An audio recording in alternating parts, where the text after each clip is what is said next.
Muy buenas. Hoy en corto sobre libros largos tenemos El Babbit de Sinclair Lewis, premio Nobel en 1930. Tengo aquí la edición de Planeta. En realidad está El Babbit y también como segunda novela integrada en el libro, también Cárceles de Mujeres. Bueno, como hacemos en otras ocasiones, hacemos un resumen del libro. Y vamos a hacer en esta ocasión muchos comentarios. Esta es una obra importante, por lo menos para quien habla, para este canal. Se relaciona de lleno con el género que llamamos aquí de oficinas. Hemos ya reseñado muchas obras de este tipo y más que nos quedan. Y esta es una obra crucial en cuanto a esta cuestión de las oficinas. Y de hecho representa además el pensamiento central de este premio Nobel, de este autor. El libro trata de este personaje, Babbitt, George Babbitt, que acaba la carrera de Derecho, abre una inmobiliaria donde tiene varios empleados, no sé si 8 o 9, y le va muy bien, le va realmente bien, es un personaje acomodado, tiene una vida conformista y las primeras páginas del libro, yo diría que hasta la mitad o más, tratan esta perspectiva del personaje que vive de manera confortable con su esposa, con sus 2 hijos, con un vecindario ejemplar y con una presencia constante en el libro, en esta primera parte, de banquetes, cócteles, fiestas, pero vamos, no bacanales ni nada de eso, sino simplemente encuentros ocasionales entre burgueses con su felicidad ficticia. Y es verdad que también ya empiezan a surgir, pues inevitablemente, como es lógico en este contexto, temas tales como el aburrimiento o el exceso de uniformidad, pero tratado en conversaciones entre los distintos personajes de esta primera parte que discuten si es verdad el aburrimiento o la uniformidad es excesiva, pero en dónde no ocurre esto. Bueno, al final siempre acaban dando una salida a los asuntos y después de una presencia muy importante también de aspectos de carácter, diríamos, político. Todos estos tipos pues se vinculan al pensamiento republicano. Bueno, hay alguno que se las da un poco de liberal, ya no digamos socialista o comunista o algo así, y aparecen siempre como esos contrincantes molestos que no deben estar presentes en la sociedad, como los sindicalistas o gente de ese carácter. Pero creo que pasan desapercibidos, me da la impresión, ciertos pasajes del libro relativos a también al valor del arte, del pensamiento, de la literatura en un contexto de oficinas, porque lo que está claro es que en esta novela todo está impregnado por ese ambiente oficinesco, de principio a fin, es la clave y la ratio del libro. De hecho, el personaje va a la oficina, vuelve a la oficina con su rutina, valga la rima. Pero en esta primera parte, como digo, hay pasajes muy importantes acerca del valor del arte, del pensamiento, de lo cultural, en un contexto oficinesco social. Y lo que viene a decirnos el autor, y estos pasajes no pueden pasar desapercibidos, es que el arte, el pensamiento, la cultura, en un mundo donde solo hay oficinas y negocios, una palabra muy destacada en el libro, al final acaba siendo también parte de esto. Voy a buscar algún pasaje que lo ilustre porque los hay realmente sabrosos.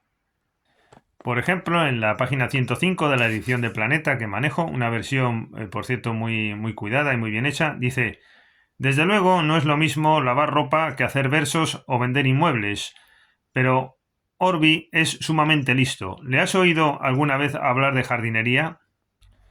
Nuestra grandeza, sin embargo, radica no solo en la prosperidad material, sino también en ese espíritu público, en ese idealismo emprendedor, en esa confraternidad que ha caracterizado a Zenit desde su fundación.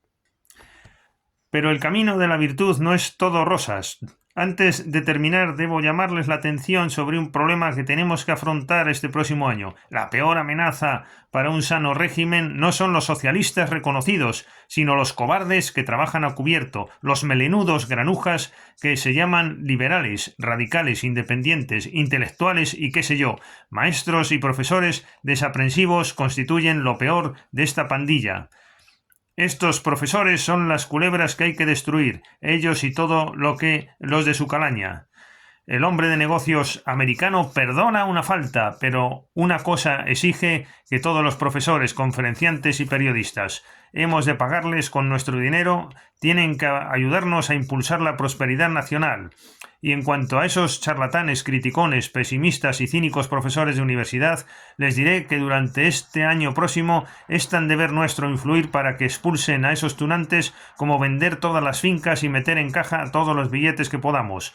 Mientras esto no se haga, no verán nuestros hijos que el ideal de la cultura americana no son esos chiflados que se pasan la vida gastando saliva en discutir sus derechos y no derechos, sino el buen burgués, temeroso de Dios, activo, próspero, enérgico, que frecuenta una iglesia con fervor y devoción, que forma parte de una sociedad de boosters, de notarios, de alces, de caballeros de Colón, o pertenece a una de las muchas organizaciones de los buenos, alegres, bromistas y joviales trabajadores y serviciales good fellows, el burgués que sabe divertirse bien y trabajar de firme, y cuya respuesta a los críticos es un puntapié que enseñé a los descontentos y a los cucos a respetar al hombre de pro y a gritar ¡viva el tío Sam! ¡Vivan los Estados Unidos! Lo que hay que hacer, pues, como emprendedores que somos, es capitalizar la cultura, salir y echarle una mano. Los cuadros y los libros están bien para los que tienen que estudiarlos, pero no van por ahí gritando «Con esto contribuye Zenit a la cultura». Y aquí precisamente lo que hace una orquesta sinfónica. Y aquí está el pasaje clave que por fin he encontrado. La verdad es que no es poca suerte vivir en una ciudad donde la gente reconoce por igual las cosas artísticas y la actividad de los negocios. Y aquí también, pero la poesía del industrialismo es un ramo literario donde hay que abrirse un camino nuevo. Bueno, muchas reflexiones de este tipo, muy interesante. Aquí estamos viendo, bueno, varias cosas en realidad. Lo que apuntaba antes, que es la poesía, la cultura, como parte de lo industrial, de los negocios, no tiene entidad propia y es un hacer que refleja esos modos oficinescos. Pero también hemos visto cómo se trata pues a todo lo que es intelectual, al profesorado, todo lo que tenga esa connotación no es positivo porque tiene que reflejar al final el espíritu oficinesco, que es lo que tiene que primar. Escrito todo ello con ironía y con muy buena pluma, la de Sinclair Lewis. Diríamos que en un contexto así pues está desencajada la cultura. Todo esto es importante porque es el mundo que vivimos hoy. Yo creo que aquí, este es un premio Nobel de 1930, está anticipando plenamente la sociedad futura. Ya en ese momento se estaba viendo este fenómeno, pero creo que se ha acentuado. Lo que se ha consolidado durante las décadas posteriores es el modelo actual en el que todo tiene ese sabor o sonido, como digo yo en mis libros. El sabor o el sonido oficinesco. Todo tiene ese espíritu y no propiamente el cultural. A esto muchos lo llaman el capitalismo en libros actuales, pero creo que no es eso, no está ahí el quiz. Por otro lado tenemos esa cultura burguesa, bueno, aquí más bien es lo que hay, esa cultura burguesa se relaciona con lo oficinesco y en el libro pues es el enemigo a combatir en definitiva para este autor. Pero trasladado esto a la sociedad actual, que en lo que estaba pensando, tenemos actualmente esto que se ha consagrado. Yo diría que el modelo burgués tradicional histórico, que es más europeo, o se ha dado más sobre todo en Europa, ese modelo que se suele asociar con la hipocresía, etcétera, no es exactamente esto de las oficinas. Esto es algo más vulgar, más mediocre que aquello otro de la burguesía que tenía al menos...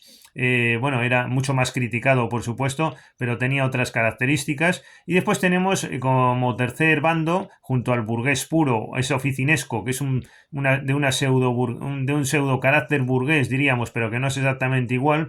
Tenemos por lo que aporta el proletariado, los intelectuales, que aquí en esta novela es el lado bueno, pero que una vez visto lo que ha traído también en mezcla con el espíritu oficinesco, en la actualidad pues parece que tampoco convence, porque lo único que ha conseguido es acaparar puestos de cultura, pero no ha traído nada tampoco relevante. El modelo es lo que aquí se critica del otro lado, ¿no? Es decir, todo eso intelectual, progresista, comunista, etcétera, que yo creo que en las décadas posteriores a 1930 ha encontrado bastante eco también junto al modelo oficinesco, que son los dos que nos han invadido. Pues creo que ni el uno ni el otro han aportado nada relevante para la cultura.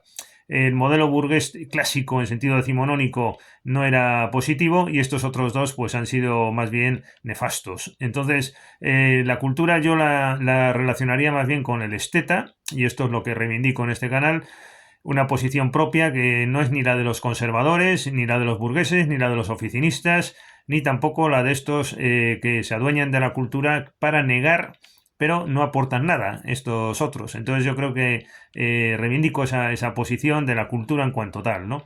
Bueno, pues siguiendo con el libro. Este hombre, el Babbitt, bueno, pues vende inmuebles y tiene mucho éxito, se relaciona muy bien, está muy orgulloso de sus encuentros, sobre todo cuando son personajes de nivel. Hay un filósofo en el barrio que este Babbitt pues está contento de tenerlo dentro de su grupo, de sus amistades, y estas relaciones son importantes para su propio desarrollo personal. Su mujer pues también tiene este carácter, refleja esa idiosincrasia sin lugar a dudas.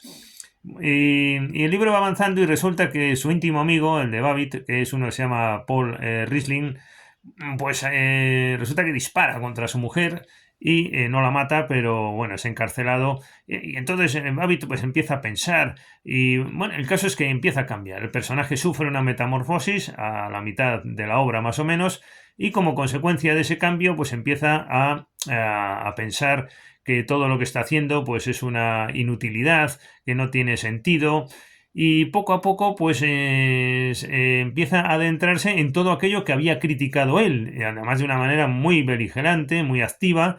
Pues todo eso que había criticado, pues ahora él es uno más de ese ambiente medio, bueno, artístico, pero más bien separado de lo social, marginado, y sobre todo pues empieza a entablar relaciones con mujeres, sobre todo con una, después con otras, y estos otros conservadores republicanos pues lo ven y dicen: pero ¿qué estás haciendo, Babbitt? Una persona como tú, amigos incluso de buen consejo, de buena voluntad, se lo dicen, le advierten: oye, no vas por buen camino. Se crea una asociación nueva, entre otras tantas que hay, de este carácter republicano, ¿no? Que es la Asociación de Buenos Hombres, o de hombres libres, creo que se llama, o de Buenos Hombres Libres, o no sé cómo lo llaman. Y entonces pues le persuaden para que entre, y este Babbitt pues se niega, porque ya se acerca a esas otras posiciones que siempre antes criticaba. Incluso ahora pues ya no critica a los sindicalistas. Su mujer se extraña, dice: pero ¿qué estás diciendo, hombre, George? Si antes todo esto te parecía tan mal, y ahora ¿qué te ocurre, no? La mujer observa el cambio, lo padece estoicamente. El libro profundiza en este nuevo carácter de Babbitt y sus nuevas relaciones sociales, descuidando un tanto la oficina. Hay que advertir que este personaje es un personaje de éxito, es un personaje al que le va muy bien en la oficina, pero claro, también surge la reflexión de qué habría ocurrido si el personaje no le hubiera ido bien en la oficina. Me estoy acordando de algún conocido que me dice: claro, es que estos que se quejan tendrían que pasar hambre una temporada, ¿no? Claro, es el personaje que tenemos aquí, es un personaje de éxito, pero claro, tiene trabajo, pero la situación es incluso peor de aquel oficinista que incluso no tiene trabajo, ¿no? Ese ansía quizás la posición de Babbitt. Pero este es un oficinista, como digo, pues que tiene su riqueza personal, una cierta fortuna de clase media, y bueno, y sufre este cambio que estoy contando. Y después la obra va avanzando, su mujer enferma, tiene apendicitis grave, la operan, y él pues parece que vuelve al redil y ya vuelve a estar en las instituciones de antes, y se integra de nuevo en su familia, y deja de tener esas incursiones en lo libertino, sería quizás la palabra adecuada.